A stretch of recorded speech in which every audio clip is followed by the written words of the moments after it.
kita masuk ke bagian kedua, yaitu mantle plume dan hotspot ya di sini. Jadi banyak sekali tempat-tempat di mana mantle plume itu muncul di permukaan, kita kenal sebagai hotspot, dan salah satu produknya itu adalah kehadiran lava basal yang sangat luas atau basal flood ya di sini, banjir basal, dan dia biasanya berasosiasi dengan punggungan samudra yang aseismik, yaitu yang tidak berasosiasi dengan pemekaran samudra ya. Jadi misalkan di sini ya, Deccan Traps ini basal flood yang muncul di 65 juta tahun yang lalu dianggap bertanggung jawab dengan kemusnahan dinosaurus, itu asalnya sebetulnya di sini ya. Kemudian ada Reunion, itu sekarang di sini asalnya dia berasal dari sini ya. Jadi asal dari hotspot ya itu bisa dilacak di mana dia pertama kali muncul.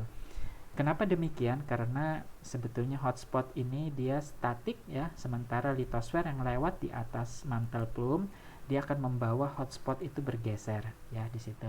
Jadi bekas produk hotspot itu dia akan bergeser sehingga kita bisa melacak di mana dia awalnya muncul. Awal mula orang mempelajari tektonika lempeng itu menggunakan hotspot ini sebagai penentu arah gerak dari lempeng-lempeng litosfer kita dan menghitung kecepatannya. Nah, banyak sekali jejak-jejak hotspot ya, dengan berikut banjir basalnya. Ada Siberia. Siberia ini muncul pada saat kemusnahan massal di akhir Permian ya. Jadi bisa dikatakan beberapa dari hotspot dan produknya ini bertanggung jawab dengan kemusnahan organisme di bumi ini, itu yang pernah terjadi. Nah, Hana menanyakan apa hubungannya hotspot dengan dynamic topografi. Itu nanti akan kita bahas, tapi yang jelas hotspot itu akan menyebabkan litosfer kita menjadi hangat ya. Pastinya akan menyebabkan topografi akan cenderung naik. Nah, pemekaran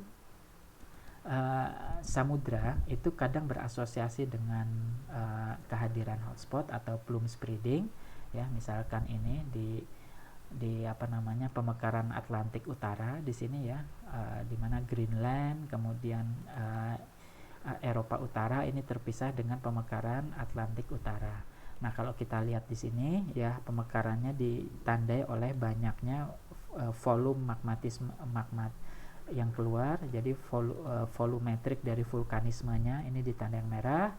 Nah, sementara karena pemekaran itu akan menghasilkan apa namanya, sesar-sesar bongkah ya. Jadi kalian silahkan kembali ke topik tentang rift basin.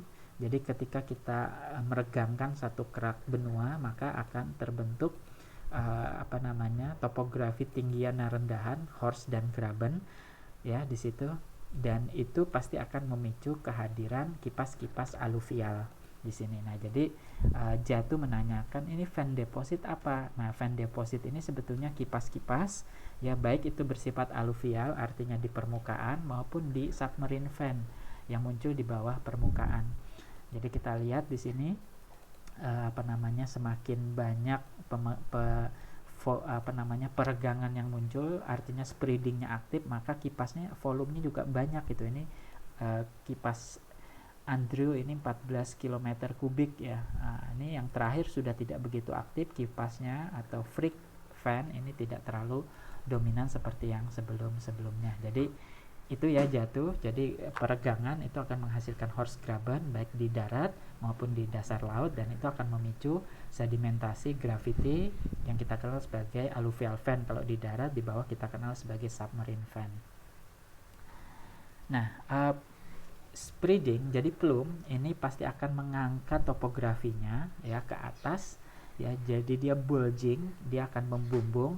Akibatnya secara gravitasi bagian tengah ini akan tergeser ke samping ya, seperti ini.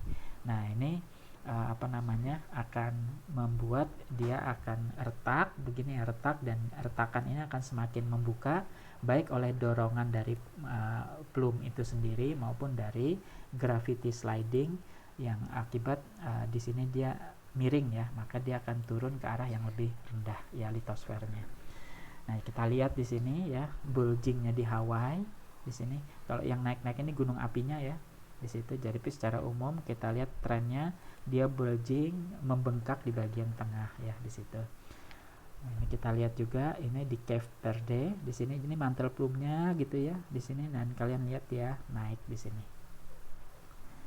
Nah, flume spreading itu kira-kira awalnya bentuknya masih kuncup ya, tapi begitu dia menyentuh litosfer, dia akan ngebuka menjadi lebih lebar gitu ya. Jadi perkembangan flume-nya sendiri dari yang relatif sempit menjadi lebar itu bisa dimaklumi karena dia bouillance ya, mengapung. Di sini lebih hangat, lebih ringan, maka ketika dia menyentuh dia pengen ke atas, nggak bisa ditahan ya, maka dia yang bagian-bagian sayapnya ini juga akan menyentuh litosfer sehingga dia menjadi lebar ya di situ.